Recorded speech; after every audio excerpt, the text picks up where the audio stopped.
Olá, irmãos da Igreja Batista Oceânica de Itaipuaçu. Um prazer estar me dirigindo a vocês mais uma vez. Uma alegria, uma satisfação. E não só a igreja, há tantos quantos de acessar via internet essa meditação bíblica que queremos fazer. Agradeço ao pastor Saulo, à irmã Mônica pela confiança em nós. Muito obrigado. Saudade de vocês. A gente vive dias difíceis, mas vai passar. Tudo passa e vai passar também. E tenho a honra então de mais uma vez me dirigir a vocês com essa meditação de hoje. E eu quero começar essa meditação de hoje contando algo que aconteceu em 2018. Resolvemos fazer um passeio a Caldas Novas. Jonas e Adriana estavam de férias e queriam conhecer um lugar novo, e nós resolvemos conhecer então essa cidadezinha lá em Goiás, né? Caldas Novas. Fica a 1.100 quilômetros mais ou menos de distância. A gente sai do Rio de Janeiro, passa por São Paulo, Minas Gerais, enfim, aí chega a Goiás. Como é grande esse nosso país. E foi também com a gente, foram os irmãos Vitor, Lidiane e a Larissa. Fomos em 2 carros. E Jonas e Adriano no nosso carro e Vitor e a família no outro carro, né? E foi uma viagem muito gostosa. Mas aconteceu algo que me deu um susto e naqueles que estavam comigo, que marcou tremendamente a nossa vida ali e a minha particularmente. A gente seguia essa viagem, já estávamos em terra, já estávamos em Goiás, já vislumbrávamos o nosso horizonte ali, o nosso destino, e aconteceu algo inusitado. Eu ia dirigindo o carro e de repente um caminhão na pista. Eu falei, vou ultrapassar esse caminhão. Eu olhei, uma distância longa, uma reta longa, não via nenhum carro. Mas quando eu olhei para o asfalto, tinha faixa contínua, ou seja, é proibido ultrapassar. Eu olhei aquela faixa, puxei um carro um pouquinho para a esquerda, olhei a pista, o horizonte, não via ninguém. Eu falei, está errado. Essa faixa contínua está errada. Aí eu liguei a seta e comecei a ultrapassar do caminhão. Quando eu estava no meio da ultrapassagem, eu vi um teto de um carro branco que vinha no sentido contrário. De onde surgiu esse carro? Na verdade, havia uma depressão na pista. A pista longa, lá na frente tinha uma depressão, e ali vinha um carro que eu, acreditando que era uma reta ser um côncavo, né? E então, de repente, eu estava numa situação de alto risco. Não tinha um caminhão ao meu lado, não dava para completar a ultrapassagem e nem recuar. Situação de risco. O que eu fiz, na hora me deu uma tranquilidade. Eu fui lá para o lado extremo da pista e tinha um pequeno acostamentozinho, fui lá do cantinho e esse carro branco que vinha passou entre o caminhão e o nosso carro.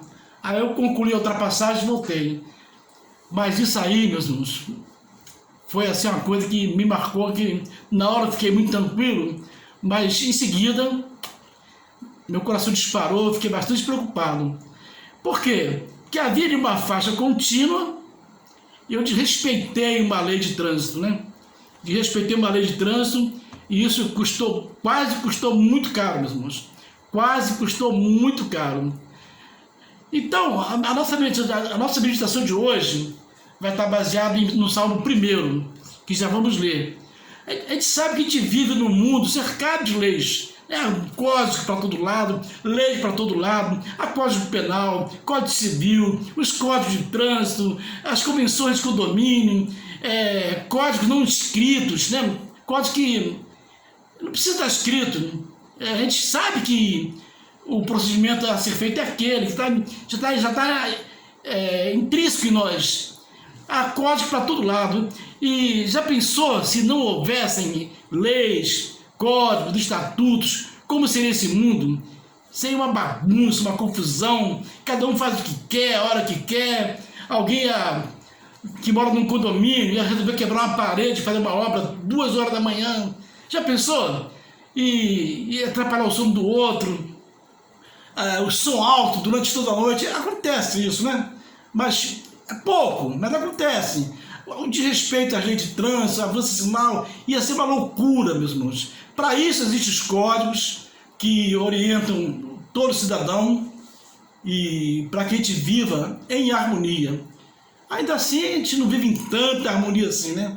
Há muito caos ainda, há muito desentendimento, mas sem as leis, sem os códigos, sem os estatutos, sem as convenções, esse mundo seria uma tragédia. Aí eu falo para os irmãos, se essas leis humanas são tão importantes para toda uma sociedade, agora imaginem os irmãos, as leis que vêm do alto, as leis de Deus. Já pensou, meus irmãos, um mundo vivendo em sua totalidade, vivendo sem os ensinamentos, sem as leis do Senhor? Como seria esse mundo?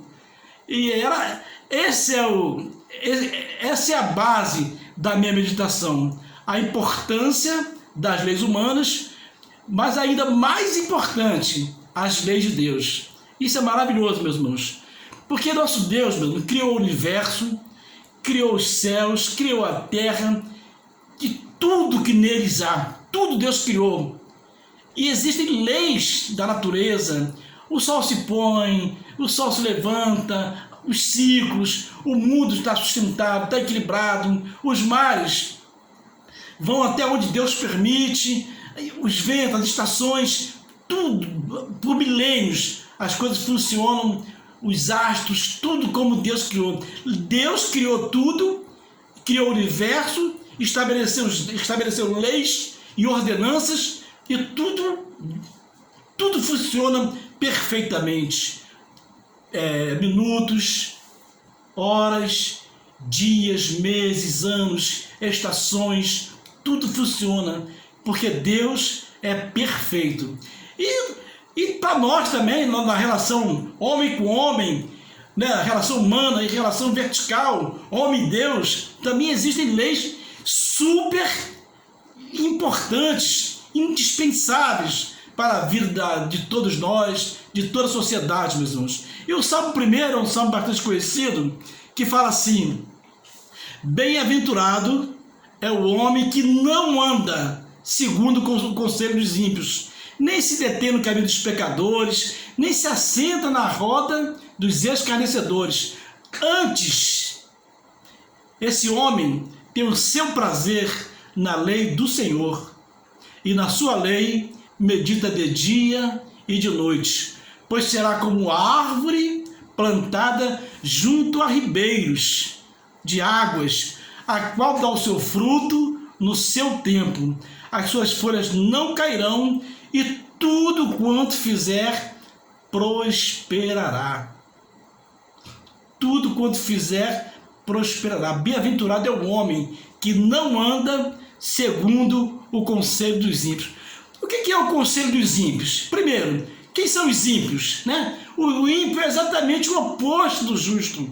O ímpio está envolvido ativamente com o mal. Ele age de forma perversa, maligna, falsa diante de Deus. Frequentemente, o ímpio e o justo, eles são colocados em contraste nas Escrituras. Eles não se beijam, estão sempre em choque, ímpio e justo. Bem-aventurado é o homem que não anda segundo o conselho dos ímpios, o entendimento dos ímpios. Por quê? Para os ímpios, tudo é normal. Tudo é normal. Venha, chega aqui, abraça aqui. Nesses dias, meus irmãos, que está vivendo de pós-modernidade, onde o pecado, graça, abunda em todo o planeta, então tudo é normal. Relações amorosas com pessoas do mesmo sexo é normal, não tem problema nenhum, tudo é normal. Essa coisa de gênero, né? Você não nasce menino ou menina, mas só mais tarde que você vai saber exatamente o que você é, vai escolher o que você será, se será um menino ou menino, enfim, a gente vive no país agora, o nosso bom Supremo Tribunal Federal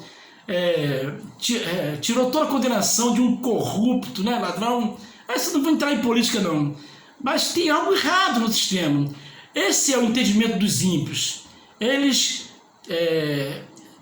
não têm o temor de Deus e se comporta de maneira contrária a Deus. Então você quer ser bem-aventurado? Quer ser feliz?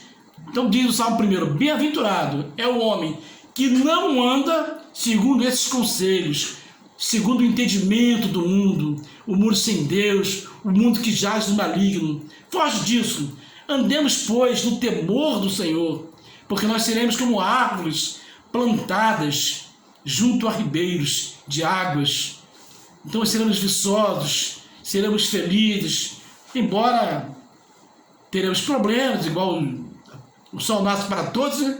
Para justos e injustos, para ímpios e justos, mas lá no íntimo, no nosso coração, Deus coloca algo em nós que nos dá serenidade para vencer os dias maus, porque temos confiança de que estamos plantados junto a ribeiros de águas. Isso é muito bom, meus irmãos. Nós temos um tesouro que Paulo fala, é verdade, está em vaso de barro, mas é um tesouro preciosíssimo em nós, que é o conhecimento do Senhor, que é o temor do Senhor, que é a lei do Senhor que vive em nós. Isso é maravilhoso, meus irmãos. A gente sabe que Deus escolheu um povo, né? Deus escolheu um povo. Começou lá em Abraão, Deus chamou Abraão, olha, sai da sua terra, da sua parentela e vai para um lugar que eu te mostrarei. Então Deus tinha um plano a partir de Abraão de criar uma nação, povo santo, povo adquirido, né? E começou com Abraão, Abraão passou para Isaac, essa visão de Deus, Isaac foi confirmado, Jacó também teve essa visão de Deus, Abraão, Isaac, Jacó, seus 12 filhos, e cada filho tornou-se uma tribo, né? Eu diria um país, né? Um estado, né? Um estado, acabou se tornando uma nação de Israel, entraram no Egito, ali ficaram escravizados por mais de 400 anos, e Moisés foi liberto, foi usado para tirar esse povo do Egito e ir para a terra prometida lá em Abraão, para começar ali a nação escolhida de Deus. É o que diz o Salmo 135, 4, fala assim, ó, porque o Senhor escolheu para si a Israel, para ser o seu tesouro peculiar. Deus escolheu Israel para ser o seu tesouro peculiar. Foi Deus que escolheu, soberania de Deus.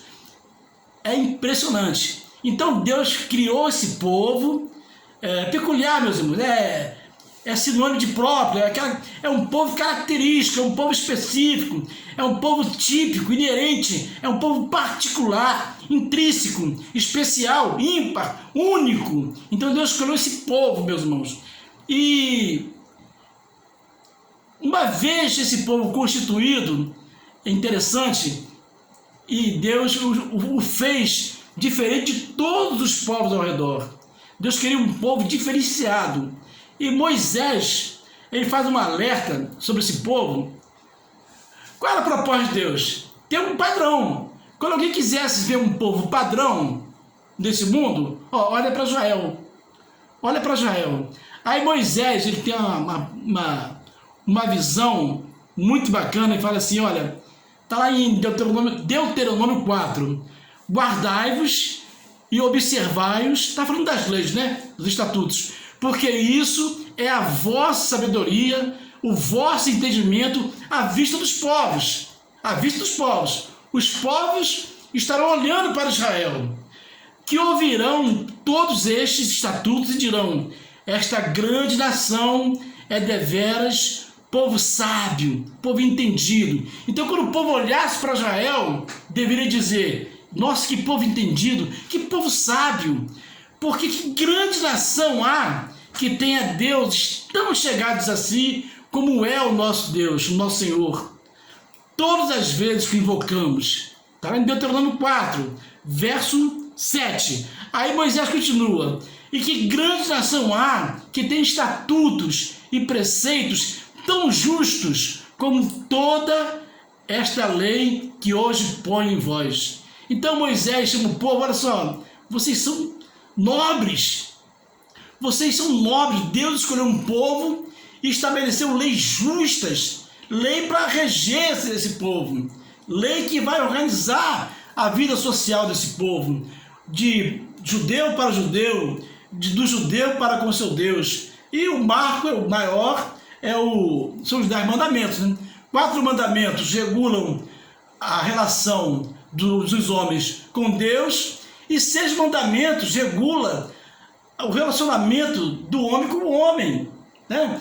Ouve, Israel, o Senhor Deus é o único Deus, então não terás outros deuses diante de mim, não farão imagem de escultura, não digam o nome do Senhor teu Deus em vão, lembra-te do dia de sábado para o santificar. Esses são os 4 mandamentos verticais, homem e Deus. Depois Deus fala assim: olha, entre vocês não adulterarás, honra teu pai e a sua mãe, não matarás, não cobiçarás, não dirás falso testemunho. Então Moisés está lembrando esse povo judeu que existe um Deus que criou um povo e estabeleceu ordens, estatutos, para que eles vivessem de modo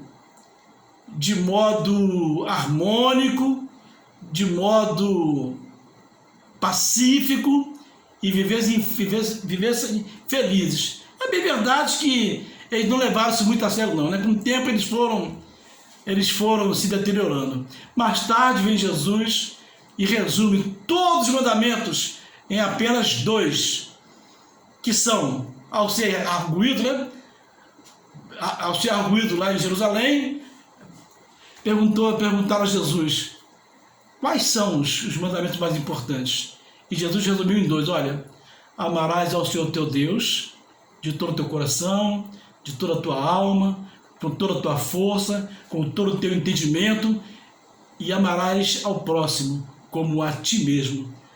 Esses 2 mandamentos resumem todos os outros, todos os estatutos, todas as leis anteriores. Amar a Deus em primeiro lugar, o único Deus, e ao próximo como a ti mesmo. Isso é maravilhoso, meus irmãos. Nós temos esse grande privilégio, meus irmãos, de temermos a Deus, de termos conhecimento dessas coisas. Isso é maravilhoso. Isso não tem preço, não tem preço.